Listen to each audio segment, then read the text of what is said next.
Are you finishing that beer? Do you want to finish it? Yeah, if you don't want it. Jesus. That's how we do around here, ladies and Bill's gentlemen. Mafia. Welcome to the house that Allen built. Woo! I'm Scott Kinmartin, with me as always, Greg Vollmer. and today we're going to preview the Buffalo Bills at home against the Green Bay Packers. Those cheese heads. They are the cheeseheads. It's going to be the cheese heads versus the chicken wing heads. Did you know that Aaron Rodgers has never been a double-digit underdog until this week? You're shitting me. I'm serious, and it's moved up to 12 points now. 12 points. 12! Okay. So, with that said, it said the implied score would be around 30 to 18. The over-under is 47.5. My prediction is 34-14 Bills. And my prediction is 30 to 21. Pretty close to the implied score. Aaron Rodgers was on the Pat McAfee show, and we watched it together. And Aaron Rodgers, I'll quote him, he said, Bills are a tough opponent coming off of a bye week. They have an extra week. So they have a great quarterback, great defense, very solid coached, and they have a lot of weapons. Jake Kumaro, it's funny, because he's basically making fun of himself with how pissed he got when the Packers let go of Jake Kumaro. And he says, hey, we're the underdog for the week. So they know that. They said, you know, this is probably good for our team. This is the best thing for them. We've lost 3 games in a row. We're going into Buffalo against a team that's won 3 games in a row. And you know what? It's the week to get exposed. And I think he's talking about the Bills getting exposed to the Packers. He looked like he had just smoked a doobie. Oh, yeah. His eyes were more glazed than a Krispy Kreme donut coming off the conveyor belt there. But it's crazy that the Bills have won all 6 games at home that they've played the Packers. He seemed like he had calmed down after, you know, he's visibly been upset at different times throughout the first, 7 weeks of the season. And he definitely seemed at peace when he was on the Pat McAfee show. As opposed to being on the field saying, what the f*** are we doing here? What the f*** are we doing here? Romeo Dobbs dropping balls. Yeah. But Aaron Rodgers also has had some throws where he just doesn't look right. He's still not throwing picks, though. I mean, he's 11 touchdowns to 3 interceptions. Allen's had 17 touchdowns to 4 interceptions. Rodgers doesn't look himself, though. He doesn't have the right targets out there. Well, clearly, they're missing Devontae Adams. Because I had Romeo Dobbs on my fantasy teams at certain points throughout this year, I do know specifically in 1 or 2 games so far where he's overthrown Dobbs, who was open on a deep route.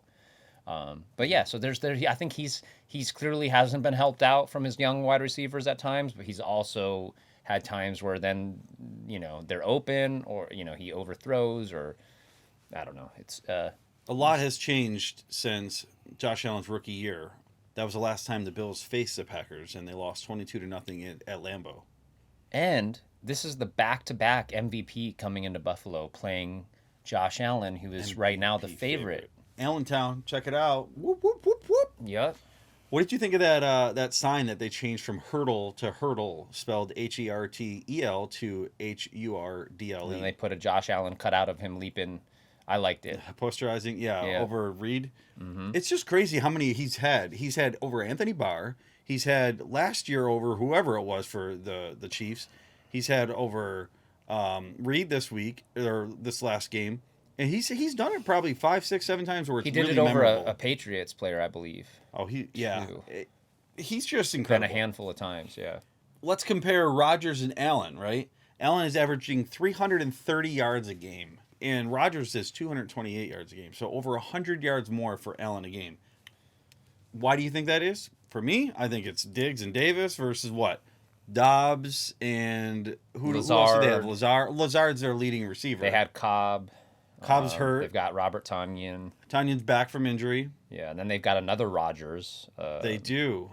For receiver, not Aaron Rodgers. Yep. Forgot his first name, but not Amari. That they had him in the past. Yeah. And I mean, we've gone with Singletary and McKenzie. They've gone with Jones has gotten 26 receptions. Aaron Jones. Oh yeah, he's always prevalent in the run and the pass game. That's what makes him such a good fantasy asset. It's crazy to think that he's only got 1 more carry than A.J. Dillon.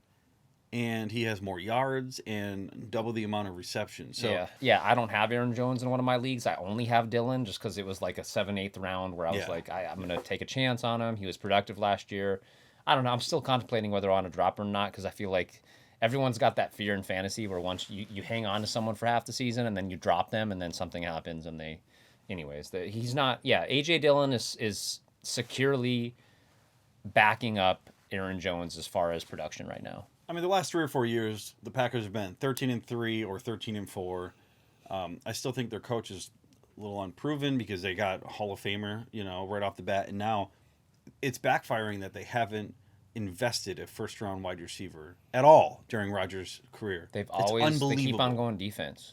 Yeah. They keep on going defense in the first round. When we compare the Bills' offense this year to the Packers' offense, points scored, Bills second, and that's only behind the Chiefs. To the Packers, 23rd. They're averaging 18 points a game. That's not going to do it against the Bills. You need to score in the 30s if you're going to try to win. And then total yards, Bills are first with 450 yards to the Packers, 348. So you're talking 100 yards of a difference per game. That's big. That's good enough for 20th for the Packers. Passing yards, Bills first, 331 with Allen. And Packers, 19th, 238 yards a game. Not going to do it. Rushing yards, they're about even. Everyone wants to hit on Singletary, but he's done pretty well. And I know our leading rusher by 1 carry, 1 yard, or whatever. I don't think that it's that everyone wants to shit on Singletary. It's that a lot of fans, I don't want to speak for Bills fans, but from what I've gathered on the interwebs, I think there's a lot of fans that are in the corner of Singletary's fine, but we want a shinier toy. Like we want to CMC. They wanted, which I got, but for the price. Yeah, like the Corvette's fine, but we want a Lamborghini, But for the price, it wasn't worth it. And I think that Singletary is only just every single week he just proves to be reliable. Yeah. The fumble issues have been put behind him so far here lately, and every time he runs hard. He breaks tackles. He can catch it out of the backfield. So I'm glad we didn't overpay. I think our Porsche is still in the shed, and we're not using Cook as much, but we will. I think he's still in his rookie season, less than halfway through.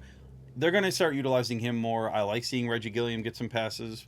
We'll see. For a second-round pick, I think that if you ask most Bills fans, they would say they're surprised at how little we've seen of Cook. Imagine if we had Breece Hall and, maybe he wouldn't be injured because it's a different universe. But that's why some people wanted us to go with him in the first round. Either way. Well, and it shows that Singletary, I think maybe, too, we would have seen more Cook if Singletary hasn't been playing so well. True, but he looked really good against the Chiefs. He was moving the ball. He's good with the ball in the air as well. The Bills are 16th in rushing at 118 per game, right? And the Packers have 110 a game. So we're splitting hairs here. They're pretty much even. Aaron Jones is phenomenal, but he hasn't looked the same so far. Because if they can't throw the ball, they know it's going to Jones. I mean, that's it. So far, really, that's only been the thing you have to try to stop is Aaron Jones. Other than that, a little bit of Lazard, but he's got 340 yards. Lazard is definitely the person Rodgers is most comfortable with. But he still for their number one receiver, if you will. He has half the amount of yards as Diggs, who was our number one, and Davis at 383, which is more than Lazard. Mm-hmm. They're number one. Yeah, and Romeo Doubs is getting targeted. I think that's why, he's making rookie mistakes. Yeah, the fantasy hype has been so high on him because he was getting targeted, and then Rodgers, vocally gave his support in the beginning of the season, where it was Romeo Doubs deserves to get some playing time. He needs to be out there, and he has made some rookie mistakes. He's also Rodgers has also missed some opportunities there, but I don't know. Yeah, it's just they don't have the weapons the Bills have. At least they're not performing like the weapons the Bills are performing. So as of right now, at this point in the season, if you're comparing the Bills offense to the Packers offense, the Bills have that win hands down. Now, if we compare the defense, points against Bills, number one, 13.5 points a game. Packers have allowed 21 points a game for 14th. Passing yards against, Bills 11th. Packers are number one, actually. We'll see if that holds up against Josh Allen. Yeah, well, that'll be an interesting storyline, an interesting thing to watch. A game within the game going into Sunday Night Football will be that. Yeah. Can Allen continue to dissect against what seems to be on paper a pretty above average pass defense in the Packers? Packers have the number one passing defense. We have the number one rushing defense. We've only allowed 76.2 yards per game, which is insane. That's really good because we're forcing other offenses to be one-dimensional to even keep up with us. Sacks, they're good. I mean, we've got 19, they've got 15, and interceptions we have 10, they have 2. That's where they're different. Their secondary They're great against the pass, but they're not really getting turnovers. I mean, from a GM perspective, I think the Packers GM is clearly invested highly in defense over the last few years. Yeah. And, maybe putting too much faith in Rodgers. And, I don't know if that's part of Rodgers' frustration where it's like, okay, He's well, 38. He's going to be 39. We've got a Hall of Fame quarterback. He can kind of make magic happen. We can get rid of Devontae Adams, and he'll have Lazard and Cobb, who he's vouched for, and that they have really good chemistry. And then, they drafted Romeo Doubs in the 3rd or 4th round, something like that. But imagine if they had drafted someone like Chris Olave or Drake London or someone in the 1st round. Yeah, you can't help but think that Rodgers is looking around the league and being like, that rookie is playing great and looks like he's kind of just was ready to come in and play. And well, that's the difference between a 1st rounder and a 3rd or 4th sometimes, I mean, it's not every year that you draft someone in the 4th round like Gabriel Davis, who knows every position on offense basically and can play right away. And even he had to get kind of brought in a limited basis where they're expecting Dobbs to just go out there and take over number 1. Lazard was drafted in 2018, same year as Allen, so he's had 4 years under his belt. Yeah. He is what he is. He's not a true number 1. He never was. With Adams being gone, he is by default. I think with our secondary being strong, with our young guys, Sunday Night Football, we haven't even mentioned that it's the primetime game, which growing up, Monday night game was the game of the week to watch, right? With John Madden's voice and all that. It was just amazing. That just aged me. But now it's really the Sunday night game, and it's our first one since 2007 when it was flexed. I'm ready. Bills Mafia, I know you're ready. Can't wait to see y'all on TV representing the Bills, making that place loud, pound some Labatt's, tailgate your asses off, break through some tables responsibly, and take a few hydration breaks. Let's go over our cards right here. This is a badass card. This is Double Eagle. See that? Right there. That is a 1 of 5 Josh Allen gold standard card. It's one of my favorites in my collection. It's a beauty. What do you have on your side there, buddy, from the same collection? Gold standard? There's a gold standard, gold dust, 25 of 25. Another cool card. They're both got the gold theme to them. So you can see the shimmer there, the gold on that one. Super cool. I was excited to get both of those. So in summation, you've got, I think, of all the different storylines going into Sunday Night Football, I think the one that's going to be most highlighted is clearly the quarterbacks. It always is. You've got the back-to-back MVP going against the person that many people are hoping and wanting, especially Bills Mafia, to win this year's MVP in Josh Allen, which so far he's on track. He's ahead of the game, and clearly there's definitely some big differences between the statistical breakdowns of these two teams. Yeah, Allen's thrown over 100 yards more and 6 more touchdowns. On paper, we should be 11, 12-point favorites. Yeah. And I feel like our defense is just that much better than theirs. I know they have a good pass defense, but overall our run defense and pass defense has been solid. They are first in passing yards because Josh Allen leads the league, but you're still talking the number 2 offense. Yeah, there's that stat that's floating around where Josh Allen's total yards are more than most of the leagues. Some of the team's total yards. Yeah. Just from his He alone has been responsible for more touchdowns than most of starting quarterbacks, running backs, wide receivers combined. It's just unbelievable. Yep. So I'm hoping that they continue that streak. They win 4 in a row. They're in the spotlight, and everyone sees them as a true Super Bowl favorite, and it's confirmed. Josh Allen. All right. Now that we've talked about the Packers and the Bills, why don't we get into fantasy talk? As we talked about in our previous episode, we took a little bit of a hiatus, doing some, having some family time, and so it's been a bit of a gap since my last fantasy corner. So I'm not even gonna lie, I don't even remember the advice I had given last time for my where I was right and where I was wrong. It's been 2 weeks, so I'm gonna skip that. All I gotta say, it was a rough fantasy weekend for any Breece Hall owner. The dude has been an absolute revelation in a year where running backs have been so unpredictable, and you have like such a small amount that have been consistent. And I had traded in my SDSU league, I had traded Joe Burrow to get Breece Hall because I have Josh Allen. And so when I lost Eli Mitchell in the beginning of the season, I traded to get Breece Hall, and that was turning out to be the best trade I could have done. It's the only trade I've done so far in that league. And it all came crashing down on my birthday. You're lucky you Sunday. have Allen, though. Yeah. Yeah, Yep. what a birthday gift. Yeah, Huh? that was my, well, even though I got to spend awesome time with friends and family on my birthday, Scott and I was there. spent some time with Jake and Sam and John, who Jake and John are in my league, in the SDSU league, and we went to a sports bar to watch football. Had an awesome breakfast here in Portland, and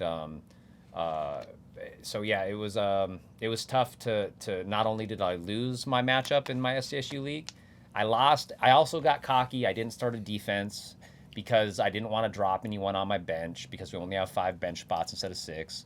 And I took that chance and I lost by 7, so it ended up. But it took a stranger and my persistence in my league, in the Kinmartin league. I'm like, dude, you're not starting a kicker or a defense against one of the worst teams in the league. Yeah. And he's like, no. Because I was also dealing with some buys on that one. He was going to have like 87 points to her 106. And I'm like, dude, you can catch up. If you pick the right defense and kicker, you're going to be fine. So he dropped Alex Pierce, which he didn't want to. I get it. And then you dropped, I don't even know who the other one was. But then I forgot who I dropped. Either way, he came up, guess what? He won 106 to 105 or something like that. It was like 106 to 100 something, yeah. I ended up winning by like 6 points, so it turned out to be good, but I hate bye weeks suck for every fantasy owner, especially. That's because Allen was on bye. You're like, all right, give up. Throw on the red flag or white flag. Yeah. But anyways, so losing Brees Hall sucks. The dude was on fire.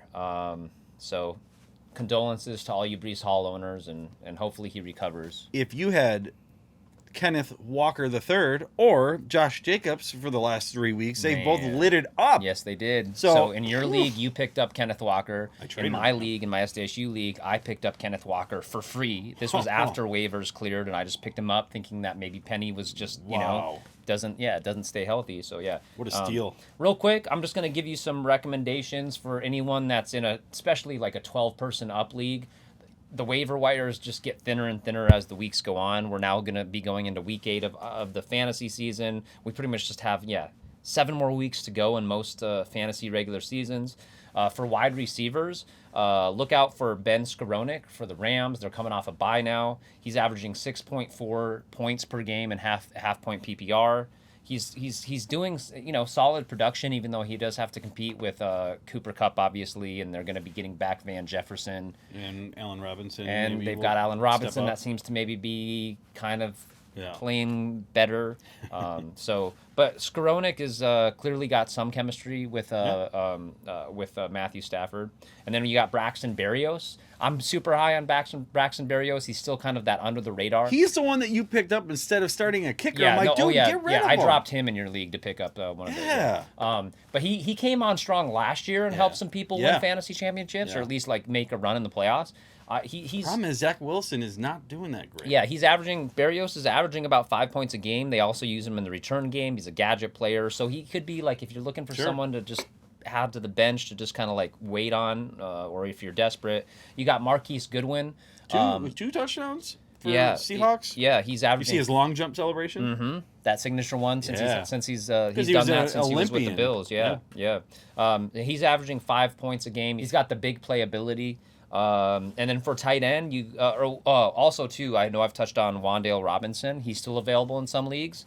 He clearly seems to be, now that he's healthy and in the lineup here, Daniel Jones is going to him. He's averaging 6.3 per game. Yeah, they've lost a couple of their star receivers. So. And Kadarius Toney's been inactive for the last several weeks. Yep. Coach's decision. Crazy. Wan'Dale Robinson. And then for tight end, you got Greg Dulcich. He's averaging 9.5 per game. Since he's it looks like he's gone up on number 1 on the pecking order for the Broncos. There's not a whole lot going well on the Broncos right now for fantasy. No. But if you're looking for a tight end fill on a bye, Greg Dulcich is there. Same with Cade Otton. If you're just looking for maybe a 1 week flyer, he seems to be the favorite tight end target for Brady. Even though, again, not a whole lot of things going right for Brady and those Buccaneers. They losing to the Panthers. I know. Holy that rock bottom? That might be rock bottom for Brady. He did hit Mike Evans. What's rock bottom other than losing to the Panthers? I mean, if there is worse than that, and he hits bigger rock bottom, that's pretty much it. That team is. Yeah, that's pretty bad. So, I mean, you've got Rodgers and Brady both like past their prime, missing people or just getting hit hard, and I don't know. Negative body language, whether it's Brady yelling at his offensive line or Rodgers just kind of moping, shaking his head. Yeah, or saying, yeah, what's going on out here? What are we doing? With how inconsistent tight end and running back position has been so far this year in fantasy, like just I feel like there's just a big drop off more than Holy usual. cow! I drafted Kyle. No, I traded for Kyle Pitts. He hasn't done anything because Marcus Mariota had 13 passes. How do you draft Kyle Pitts 4th overall, Drake London 8th overall, and only 6 of your 13 targets, go to those two guys, and then you're handing it off to Tyler Algier more than passing it. Which, hey, Tyler Algier put up 10 points in half. If they won, yes. So he is, and that's my solid. only saving grace because. But Patterson's going to be back, and then he's going to be rendered useless or a running back by committee. It's like now I'm going to have to like look on the waivers to like get one more legitimate running back that you can try to sneak into your roster because Breece Hall, that's a tough gap to fill. And you had James Robinson, so the New York Jets traded Robinson. And I think for like a 5th or 6th rounder. Yeah. It's a 6th rounder, which could be a 5th rounder. That's cheap. Yeah, so now he's been solid. So now you have Michael Carter. Now you have and Travis Robinson. Etienne as a true number 1. So all the Travis Etienne owners in Jacksonville are super happy. Yep. And now you don't know what's going to happen. Now it's going to be a potential committee to see who can take the reins for the Jets now, between Michael Carter and James Robinson. And then the only tight end that's been supreme really has been Travis Kelce, where it's like legitimate like wide receiver points every week, you know? Other than that, just trying to get 5 to 7 points from a tight end has been a struggle. So you've got Matt Ryan benched for Sam Ellinger, however you want to say his name. Sam Ellinger, yeah. 6th rounder from 2 years ago or last year.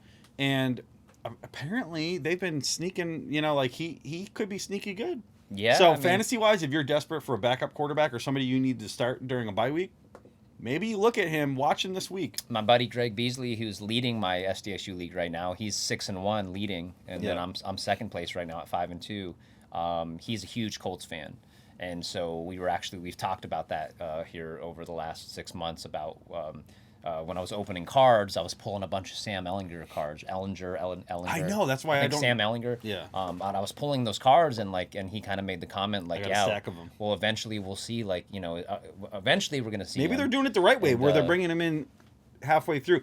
Apparently, Matt Ryan, he's got incentives in his contract. That's why they're not going to start him the rest of the year. They won't have to pay him as much money. Wow. Isn't that dirty? I mean, man, the Colts just can't hit on a quarterback these last few years. No, they've had 7 quarterbacks since Andrew Luck. Yeah, that's just their 3 owner years, 4 literally years. called out the coach in a way, Frank Reich, about getting Carson Wentz. He pretty much called out Frank Reich for vouching for Carson Wentz or something. He kind of just threw him under the bus. I don't know what was. Well, Frank Reich's on his last limb right now. Whose He's idea a good coach. Whose idea was it to get Matt Ryan? I mean, the owner had to approve it, but of course, the coach is going to fall on the sword before the owner does. So for sure. If I had to say something else, James Conner's going to be coming back. So Eno Benjamin has one more good game, maybe, unless they're a running back by committee as well. Eno's looked great. Yeah, he does. He does look great. He may have earned a role. Might have. Which sucks because I have James Conner.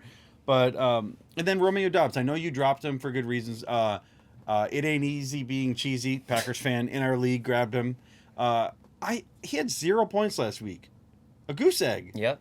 And I feel like against the Bills, it might happen again. Who knows? I mean, that's all I needed to win in my SDSU league without a defense because I didn't want to drop the Eagles defense and I didn't want to drop some of my players. I know. You're lucky. Turns out I should have dropped Dobbs and picked up a defense because I started Dobbs and he put up 0, and then I started A.J. Dillon and he put up 1, and I lost by 7. Those two. All I needed was 7 points between those two people, and I would have won. Oh. So, but that's all right. I'm 5-2. You're relying on Packers. If there's one thing I could say that's a sneaky pick that some people have been dropping, including myself, Dalton Schultz.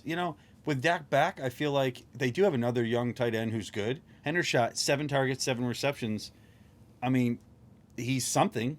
You had Cooper Rush was throwing to him, so then Dak came in. I think he threw 3 times to him, but he still has a rapport with Schultz. So you want to know another goose egg I got on my SDSU fantasy week? Cool. I started Gallup too. Gave me a big old goose egg. So Gallup, Dobbs, and A.J. Dillon, those 3 players cost me. He's about as useful as Kenny Golladay has been the last few years. Just not good for fantasy in general. I mean, there's so many like you talked about in your league. You have a team that's 5-2 that has only won because they're playing teams on their worst week. Yeah, it's luck of the draw. Every year I feel like you've got 1 or 2 teams that either they get super lucky or they have the worst luck. So yeah, they end up putting up decent points to be competitive, and everyone scores their highest weeks against them. Yeah, or the opposite. They they aren't scoring that many points, and they've just gotten lucky and have given up the fewest amount of points, and so they've got an inflated record. Yeah. That's what I would say that is, an inflated record. But when it comes to power rankings, if you have someone who knows how power rankings work, they're not going to be in the top 5, even if they have that, especially in a 12-person league. But did you talk about Josh Jacobs? About how good he's been doing? Yeah, yes, I have, because Kenneth Walker, they're both blowing it up with like 30-plus points the last 3 weeks. Man, he could have been. No one was really wanting to get him in the first round. I know. But if they would have looked like geniuses. He was a late round pick because they were talking about how Jacobs was going to lose picks to really, Zamir you White. look like a genius if you got him in like the 3rd to 5th rounds. But if someone did take him in the first, you're not laughing about it. You also look like a genius if you pick Saquon Barkley 20th overall. Look at that. And I traded for Jonathan Taylor. That might not have been a genius move based on how that offense is doing right now. But, God, I hope when he's 100% healthy, I need him to do better. But I do have Kenneth Walker still, and I have Connor as well. Man, Kenneth Walker was huge. Stacked. Kenneth Walker, watching him on Sunday, man, he is fun to watch. 168 yards and a couple scores. I mean, Dude's he's a legit. beast. Yeah. He is actually being compared to Marshawn Lynch for, like, the new beast mode. Same team. Yeah. Is he as big? He's just he's got a motor.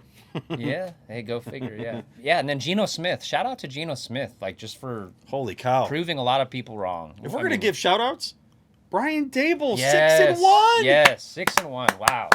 Man, remember like 3-4 weeks ago when you asked me, are the Giants elite? And I'm like, no, they're not elite. Like you've got the Bills and the Chiefs and I think I even said the Packers, how far we've come about. But I mentioned all these elite teams. And I wasn't ready to call him elite, but man, you know what? Daniel Jones is playing well. They're winning without stud receivers. They're kind of winning with some no-name receivers now. And that's coaching. Yeah, it's coaching and knowing. Daboll knows what's my strength. Oh, Josh Allen, let's cater to him. Oh, what's my strength? Saquon Barkley, let's cater to him. He's making Daniel Jones look like a top 15 quarterback, which he looked like he was going to lose his job after this year. He may get re-signed. Yeah, impressive work that he's doing there in the Big Apple. Well, seriously, New Jersey. That speaking of which, that debate after Dawson Knox had a tweet out going, who's going to tell them? Because they're talking about how New York's moving up into the top 5 because you've got the Giants, the Jets, both 6-1, 5-2, and then the Bills at 5-1. They're like, who's going to tell them? So then there's been a debate going around about, they're actually from New Jersey, but they're in the New York market, which is true, but Buffalo takes a lot of pride in being from New York State and being the only team that geographically plays in the state of New York. Yeah, well, we can safely say we have the best quarterback of all the New York teams. Yeah, you're talking as well. Daniel Jones or Zach Wilson. I'll take Josh Allen over anyone else. We will never trade him. He is a bill for life. Well, at least the next 8 years. Hope so, yeah. I know. I don't know. I think that's it. Yeah. Yeah. So we covered the Bills. They're obviously a huge favorite, 12-point favorite over Aaron Rodgers, who's never won in Buffalo. So Bills hold an 8-5 overall record against the Packers all time. We hardly see them. It's like every 4 years. I'm ready. Looking forward to seeing the Ralph lit up again for a nice primetime game on Sunday night. It's gonna be beautiful. Lots of tables broken. Oh, yeah. Maybe it'll even snow. Gonna be a tough day and night to be a table and a beer. Oh, speaking of which, I'm going back to Buffalo, and I'm gonna just miss the Vikings game because we're leaving that morning. My stupid fault. Gonna catch a Sabres game, but I will catch a Sabres game that Thursday. They're playing the Golden shout Knights. Out to the Sabres. The Sabres. shout out to the Sabres. 4-1. They, as we're recording, they're gonna play in a few hours. Gonna be playing in Seattle, just hours from us. Yep. They're gonna be playing the Kraken and trying to go 5-1, and they're looking to be an up and coming team that they're trying to end that playoff drought. So I'm hoping the Sabres release the Kraken. The only thing that sucks, New York Yankees choked. So they're out. It's the Phillies versus the Astros in the World Series. Let us know in the comments. Bills or Packers? What are your predictions? World Series. Who's going to win that? Too, if you ask a really good question or make an awesome comment, this guy right here will send you one of his Josh Allen cards from his collection. So I've had a couple people win cards, but they haven't given me their address yet, so I haven't sent them out. But when we do, we will get photos. Send them to me on social media, email, whatever you want. Just reach out, and we'll get you taken care of. I've got enough to go around. So with that being said, this is the house that Allen built. I'm Scott Kinmartin. With me, as always, Greg Vollmer. We're going to see you next time after, hopefully, another Bills win. And let's go Buffalo! All right.